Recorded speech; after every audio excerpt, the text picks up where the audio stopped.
Dumelang my brothers and sisters. Lebitso la ka ke Thato Hlalele, ke Mtaungwa Hlalele, ngwana lebitso la kgomo. Welcome to my YouTube channel called Kopano ke Matla. If you're new to the channel, please like and subscribe. This channel is for us Africans to share and gain knowledge about Africa, its history and traditions. It's for all Africans and Africans in the diaspora.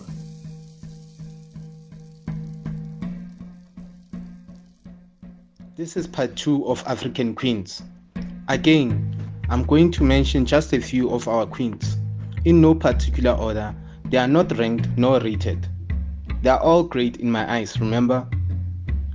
The African queen I'm going to mention is Queen Amina, the Queen of Zaria, Nigeria. Queen Amina Mohammed was a Hausa Wura queen of the city-state Zauza, presently in the northwest region of Nigeria. Her leadership skills were discovered early by her grandfather, who allowed her to attend state meetings according to oral legends. Queen Amina grew up in her grandfather's court and was favored by him. He carried her around the court and instructed her carefully in political and military matters. There are many folklores and legends told about this great queen. Amina was born in the middle of the 16th century to King Nikatau. From an early age, Amina had a number of suitors attempt to marry her. Many attempts were made to get her married, including being offered male servant, which she declined. After the death of her parents in or around 1566, Amina's brother became king of Zazau. At this point, Amina had distinguished herself as a leader warrior in her brother's cavalry. She is still celebrated today in traditional Hausa praise songs as Amina, daughter of Nekitau, a woman capable as a man, that was able to lead men to war. After the death of her brother Karima in 1576, Amina ascended to the position of queen. Zazau was one of the original 7 Hausa states. Before Amina assumed the throne, Zazau was one of the largest of these 7 states.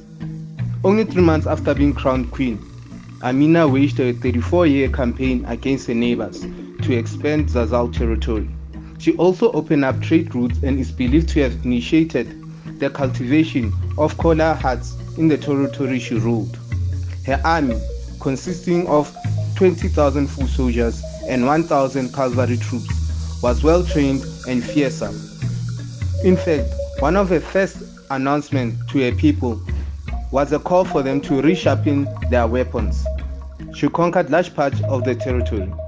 The context of Queen Amina's leadership was pre-colonial Nigeria, where men did not feel threatened when a woman was in a powerful position, as it was usually understood that they deserved to be there because of age, kinship, or merit, not gender.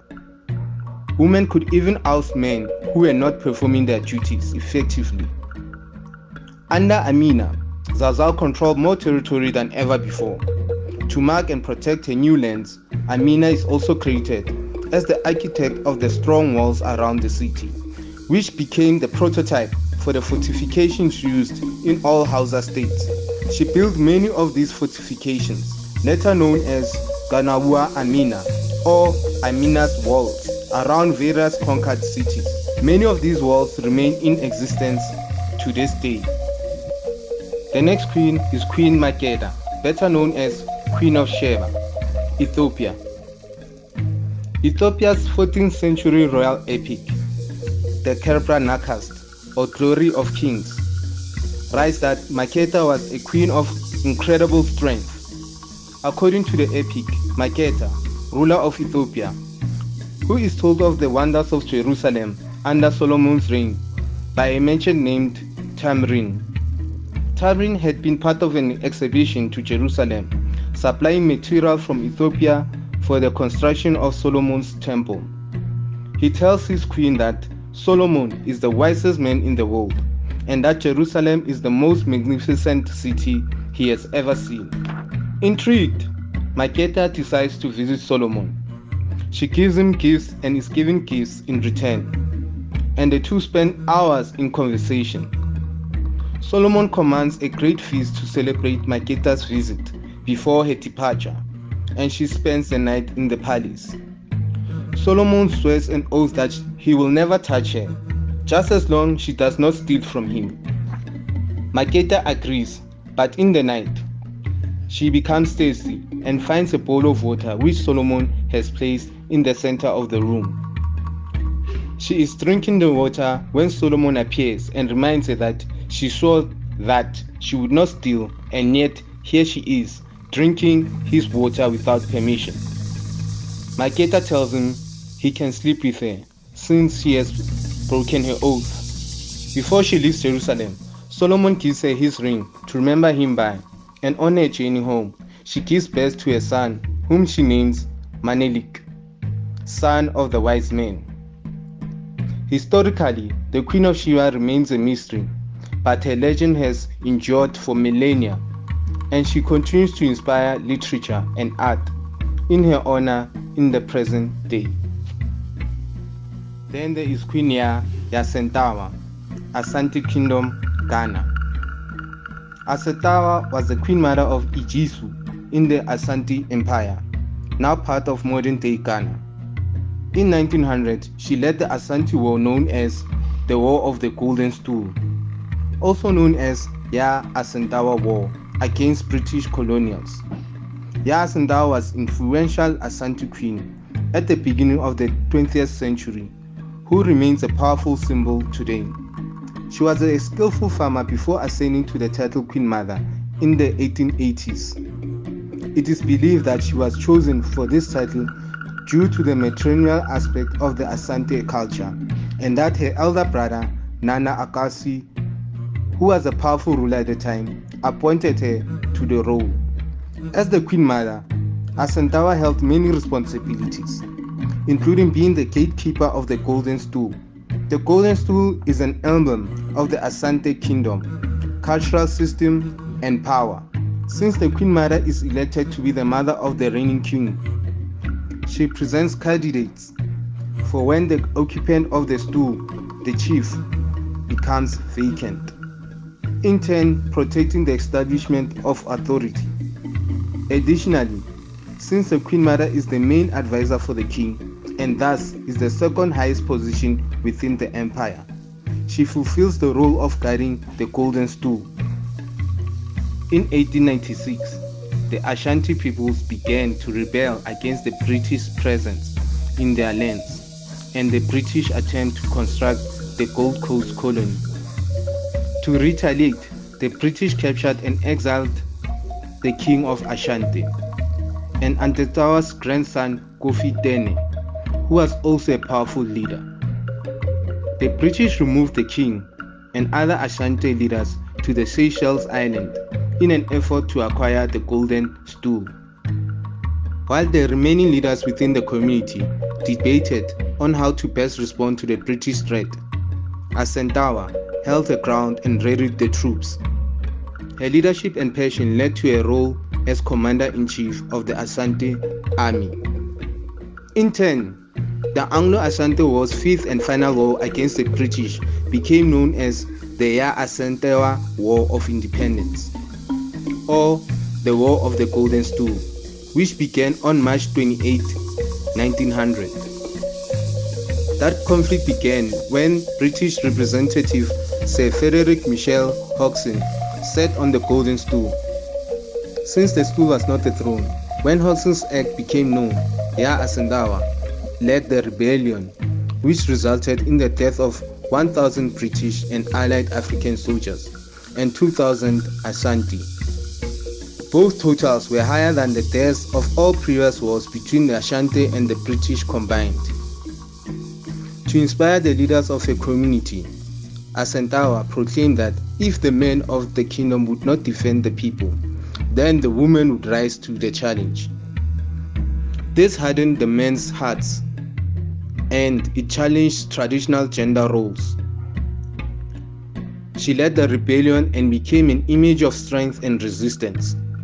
Unfortunately, she was captured during the rebellion and exiled to the Seychelles, where she died in 1921. Asentawa remains a powerful reminder due to her impactful actions in both empowering her people and in tactics against the British Army. In August 2000, to commemorate her influence, a museum was opened in her honor in the Ijisu district of Ghana. Similarly, there is an achievement award titled the Nana Ya Asentawa Awards, which honors women who uphold the values and leadership of Asentawa.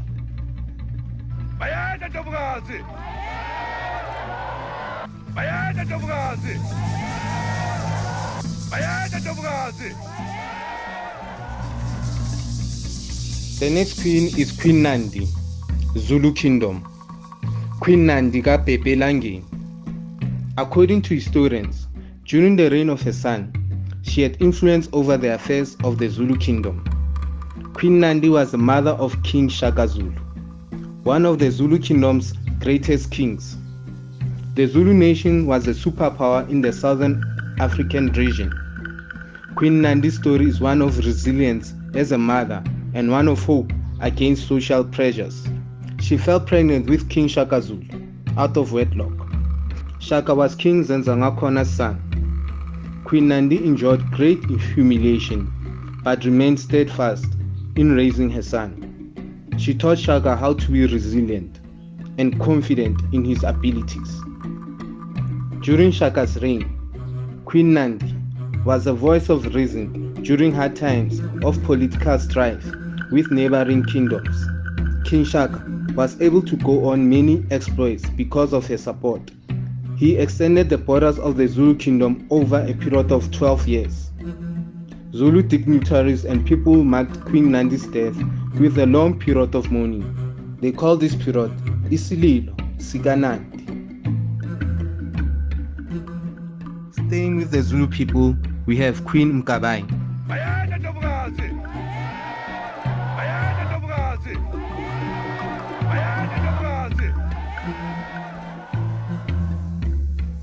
Many have heard tales of the great Zulu kingdom in southern Africa, but few know the tale of the princess who was the power behind the throne.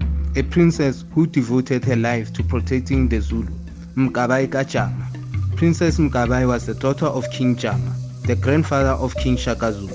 She had a twin sister called Mama. Their mother passed away before she could have a son, heir to the throne. Mkabayi secretly searched for her father's new bride. She finally introduced him to Mtania Sibiya, who soon became the next queen.